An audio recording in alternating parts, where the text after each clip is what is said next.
Hi, how are you? Welcome back to my channel.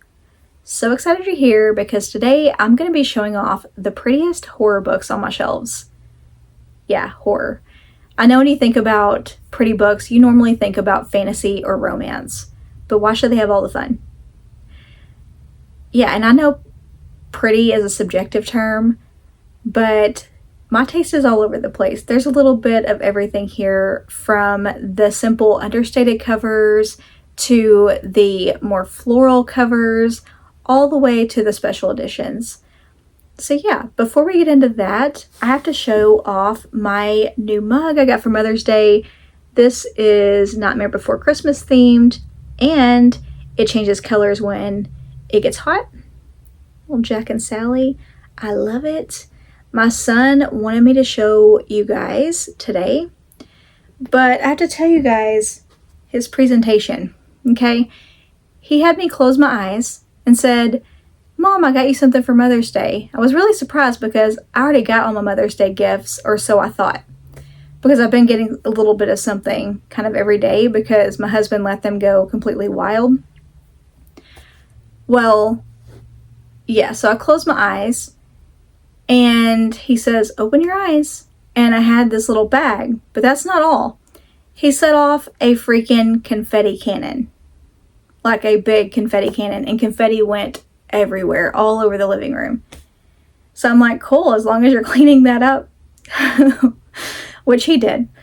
But he thought it was hilarious. And he had my husband video the whole thing, which you're not going to see, but yeah, he had to put his own flair to it. But he wanted me to show you guys my mug because he made sure it was spooky themed so that it could be in videos, which was really cute.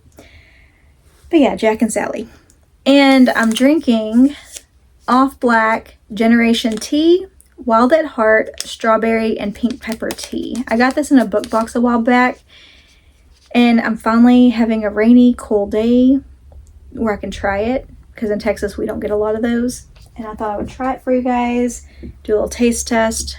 I love tea, but I don't get to drink it very often because I don't like it when it's too friggin' hot.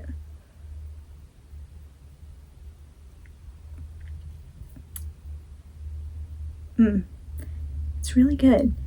It's subtle. It's not overpowering, and it's not too sweet. It's got that sort of bitter wild strawberry taste to it, and it's really, really good. It's really refreshing. It's really good. Set that right there.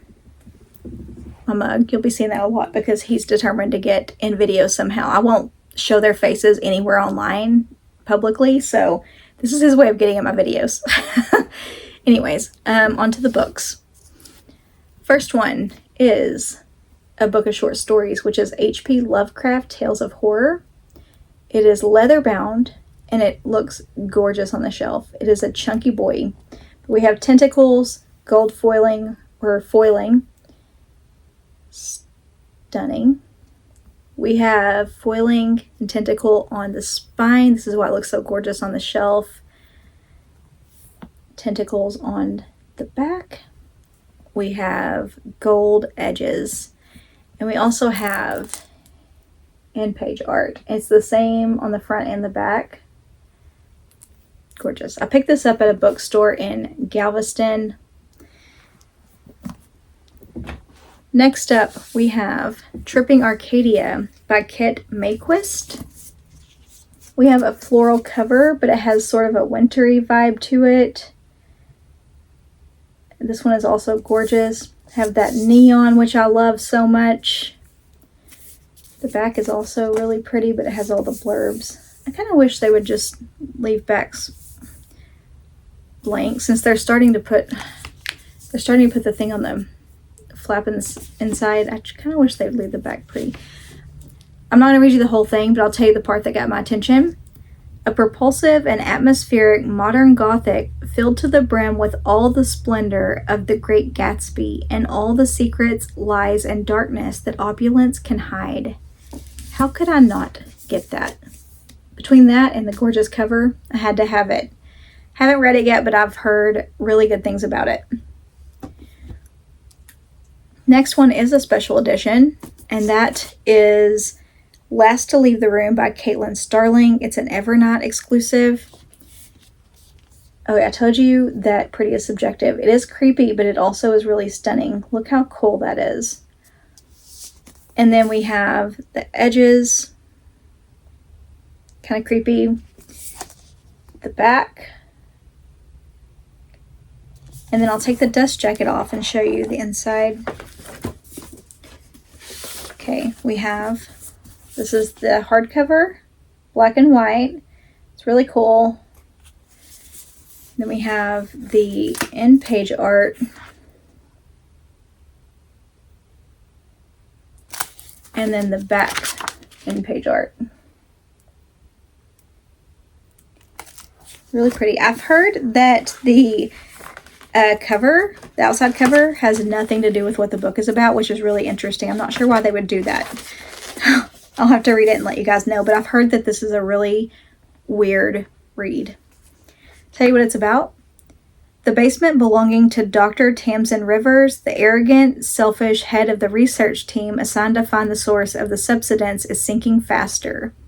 As Tamsin grows obsessed with the distorting dimensions of the room at the bottom of the stairs, she finds a door that didn't exist before. And one night it opens to reveal an exact physical copy of her. This doppelganger is sweet and biddable, where Tamsin is calculating and cruel. It appears fully terribly human, passing every test Tamsin can devise. But the longer the double exists, the more Tamsin begins to forget pieces of her life, to lose track of time, to grow terrified of the outside world. With her employer growing increasingly suspicious, Tamsin must try to hold herself together long enough to figure out what her double wants from her, and just where the mysterious door leads to. Yeah, sounds super interesting. On top of being really a gorgeous book.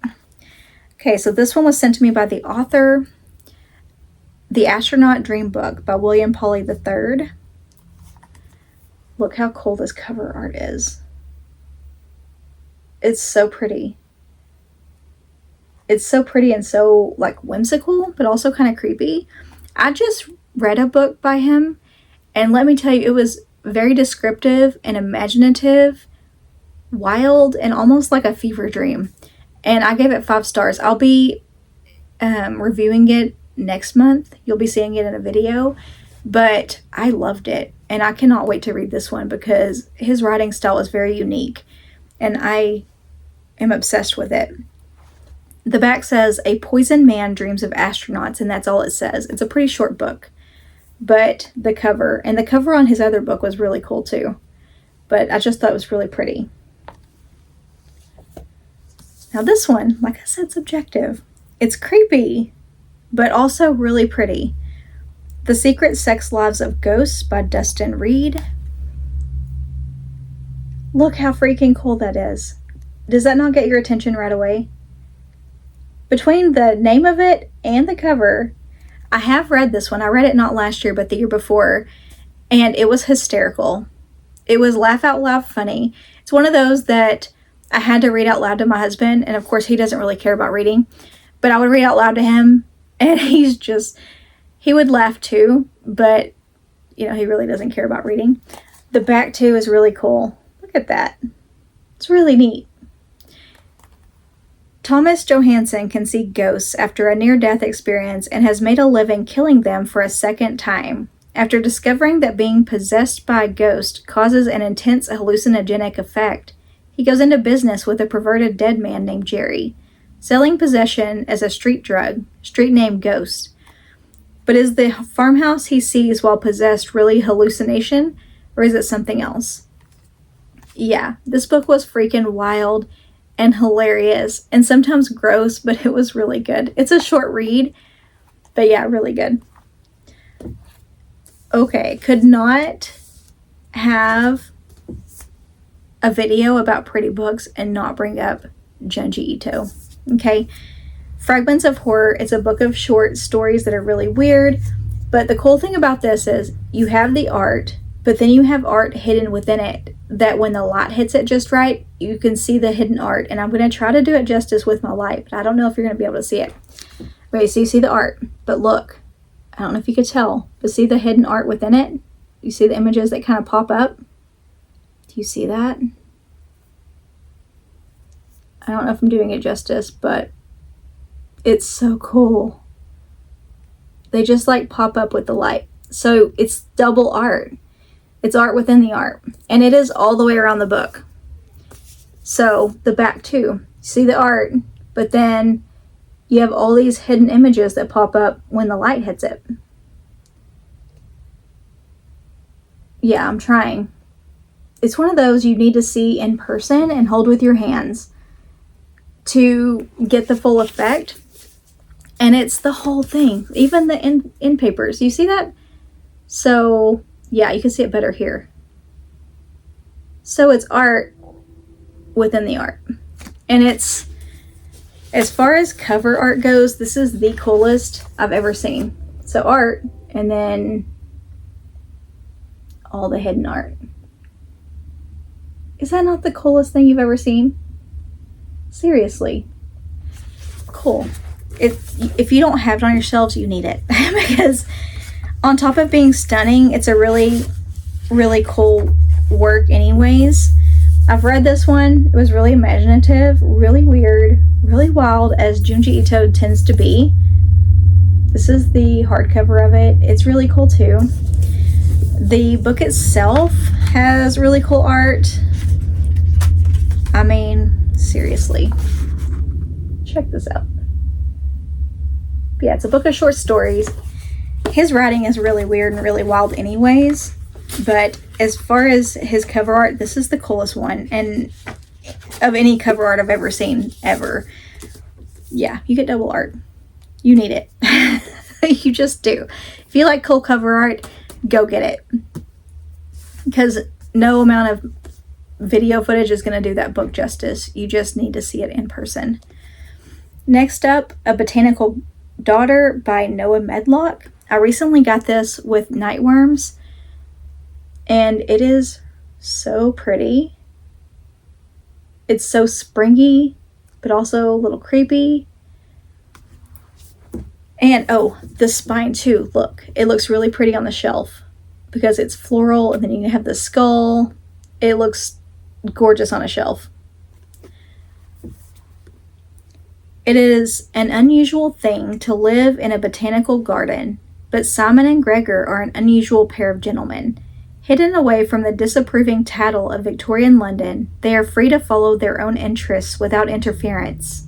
For Simon, this means working his taxidermical art. Gregor's business is exotic plants, lucrative but harmless enough, until his latest acquisition, a strange fungus which shows signs of intellect beyond any plant he's seen, inspires him to attempt a masterwork. True intelligent life from plant matter. Driven by the glory he'll earn from the Royal Horticultural Society for such achievement. Gregor ignores the flaws in his plan, that intelligence cannot be controlled, that plants cannot be reasoned with, and that the only way his plant beast will flourish is if he uses a recently deceased corpse for substrate. Sounds really interesting. Sounds like a good spring read, doesn't it? Maybe I should read that soon. Next up, we have a special edition of Dracula. It's a velvety cover, so it's really soft, and it's illustrated. But look how pretty that is. So that's the front. This is the back. The edges have bats. The spine is very defined Dracula. The end pages are stunning. Very gothic, which is all Dracula. And the back end page also. This is my favorite edition of Dracula that I've found. It says illustrated by Edward Gorey, and it's published by Sterling, New York. This page, the first page too, is really pretty. Yeah, it's really gorgeous. This is my favorite, like I said, my favorite version of Dracula. Love having that one on my shelf. Then we have, I showed this in a book haul, but I'll show it again for this video, and that is My Husband by Maud Ventura. This is translated from French. Look how gorgeous that is. It's fairly simple, but there's something just so stunning about it. It's basically about a woman who is obsessed with her husband. She's constantly setting these traps and tests for him to kind of prove to herself that he loves her as much as she loves him. And he has no idea that she's setting these tests for him, as far as I could tell from the synopsis. Pretty sure this is going to be a 5-star based on reviews and based on the synopsis. I'm pretty sure I'm going to love it, and I'll probably be reading this one soon. I've talked about this book before because I loved it so much, and that is Bloom by Delilah S. Dawson. Look how pretty. Pretty and haunting at the same time. Very creepy. The back, even with all the blurbs, it's still pretty. Spine. Yeah, this one is about a lady who's been straight her whole life. She's going through a breakup, and she meets this woman at the farmer's market and is immediately mesmerized by her and is suddenly questioning if she's really straight. And things go awry pretty quickly, and things aren't what they seem, and that's all I'll say about it. I'm obsessed with this book, and I loved it so much. It was very surprising, and I could see it being in the top 10 of the year. I loved it. Another special edition. This one was from Twisted Retreat. I show it off any chance I get, and that is In the Roses of Pieria by Anna Burke. This is a reversible dust jacket. I flipped it because I like this side better. I'll show you the other side, but look how stunning that is.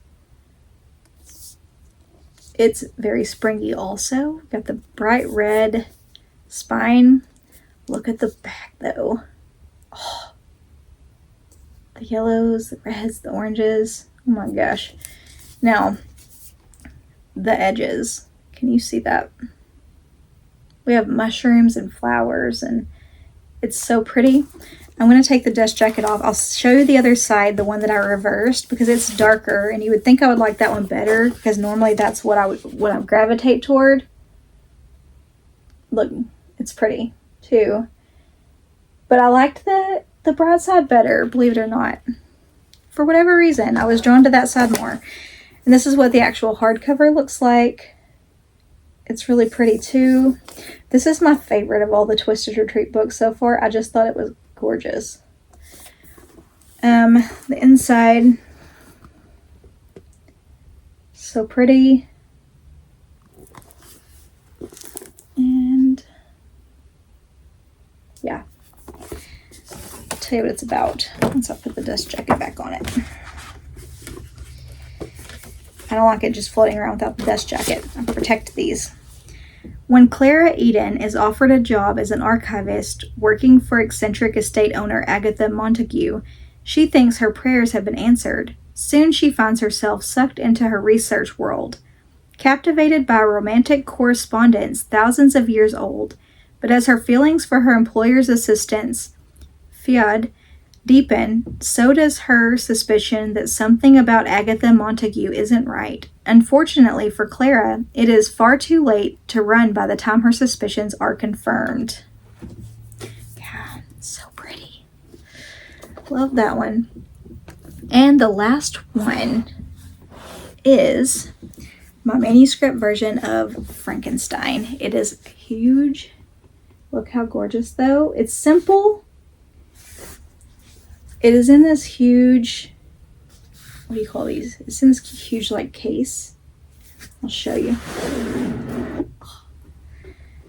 Okay, this is from SP Books. It's numbered. I'll try to show you the best I can, but it's really bulky. It was a gift from my husband before we ever got married. Mine is number 950. It has all these like printed, it has a bunch of printed signatures like in the front. Like, I don't know how well you can see that, but Mary Shelley's on there. But mine's number 950. I love it because it has Mary Shelley's original notes. Like, it's her manuscript, so it's printed, but it has all of her original notes. I just think it's something really cool to have. It's inspiration. To me, it's inspiration. I would love to be a writer someday, and I just think it's really neat to have on my shelf. I love seeing her handwriting. I love seeing all of her scratch outs and all of the original. It's so cool. I just think it's really neat to have it. And I think it's really pretty. And I love Frankenstein. And I love seeing that, it's kind of a reminder that it doesn't start out perfect. And it doesn't start out a masterpiece. And yeah, I would love to be a writer someday. And I keep telling myself I need to just get started. And that reminder that, yeah, it's not perfect in the beginning. Love that one so much.